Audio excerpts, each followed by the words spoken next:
क्या इस दुनिया में या इस सृष्टि में भगवान है?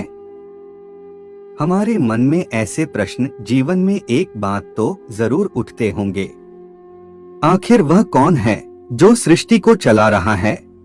क्या वह कोई एक वैज्ञानिक है या कोई ऐसी शक्ति जिसका प्रयोग करके हमें अपने माया जाल में फंसाकर वह आनंद लेता है?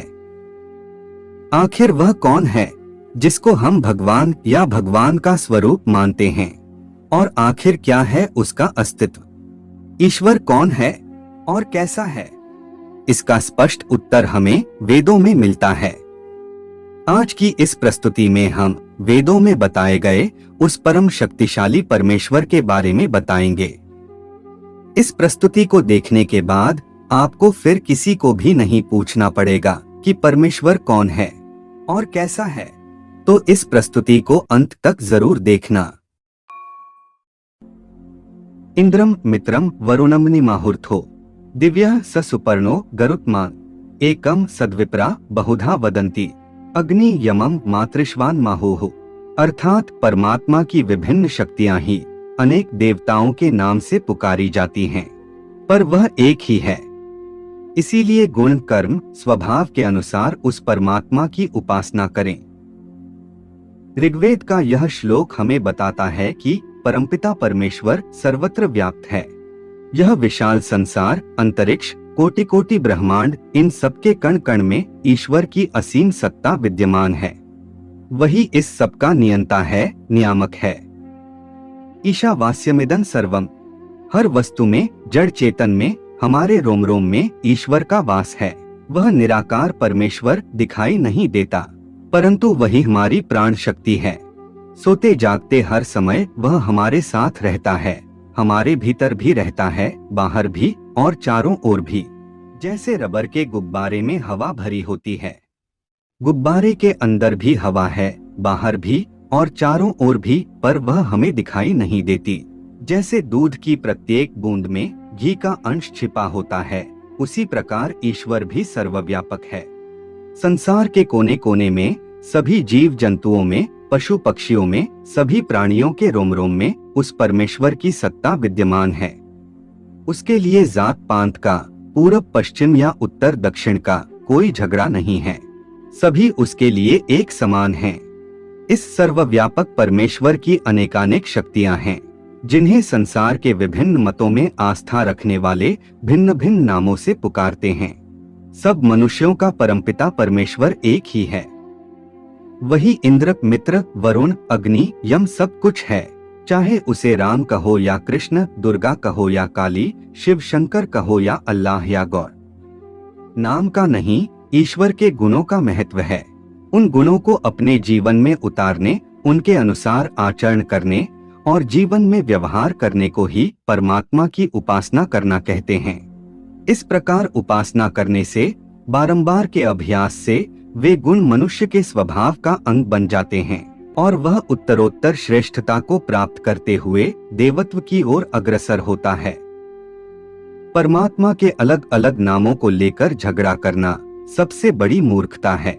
एकं सद्विप्रा बहुधा वदन्ति, एक ही परमेश्वर को विद्वान लोग भिन्न भिन्न नामों से पुकारते हैं। उसका कोई भी नाम लें, पर उसके गुणों को अपने कर्म व स्वभाव का अभिन्न अंग बनाने हेतु सतत प्रयास करते रहें।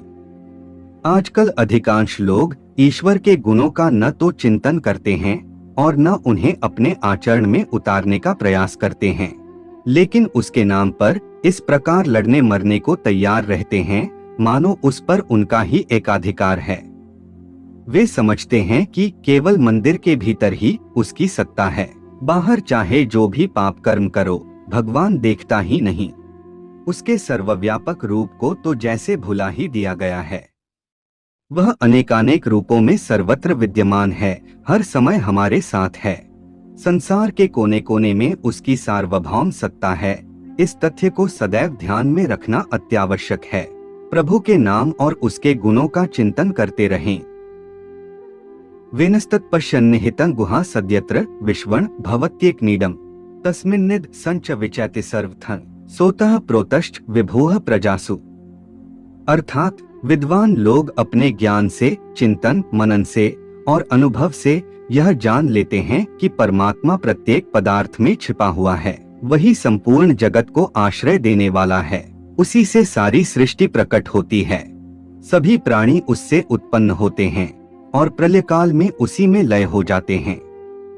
यजुर्वेद के इस श्लोक में बताया गया है कि संसार में आस्तिक व नास्तिक सभी प्रकार के लोग हैं। जो अनीश्वरवादी हैं, वे भी इस बात को मानते हैं कि कोई शक्ति है जो इस सारे संसार को, लाखों करोड़ों ब्रह्मांडों को एक निश्चित लय से चलाती रहती है।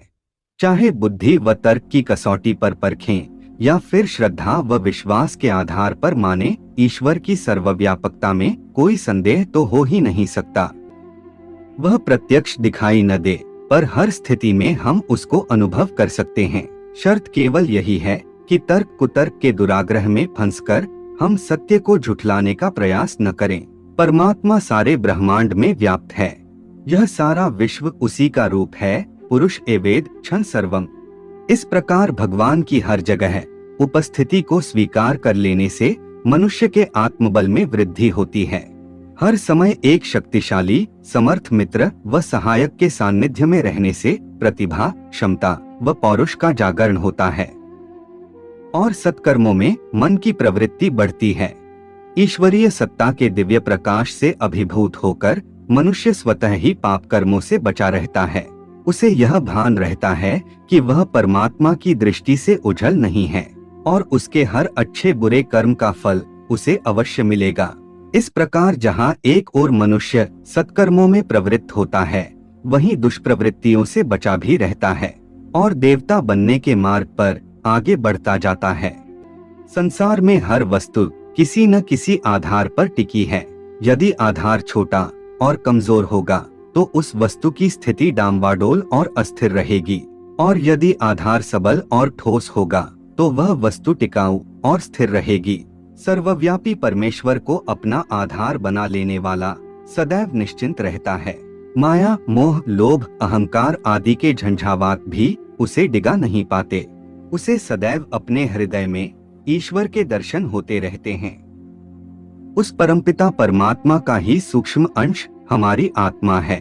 उसी से इस शरीर में चेतना का प्रवाह होता है।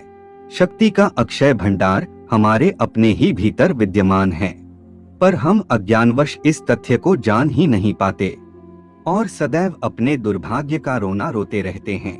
जब हम अपने अर्जित ज्ञान से, अनुभव से और विवेक बुद्धि से चिंतन करते हैं तो हमें अपने भीतर परमात्मा की असीम शक्ति की अनुभूति होती है। यह शक्ति हमारे आत्मबल को बढ़ाती है और जीवन पथ की बाधाओं पर विजय पाने का मार्ग सरल हो जाता है। हर समय दयालु पिता का वरद हस्त हमारे ऊपर रहता है और हमारी रक्षा करता रहता है। सर्वशक्तिमान परमेश्वर का आश्रय ही सांसारिक तापों से मुक्ति प्रदान कर सकता है।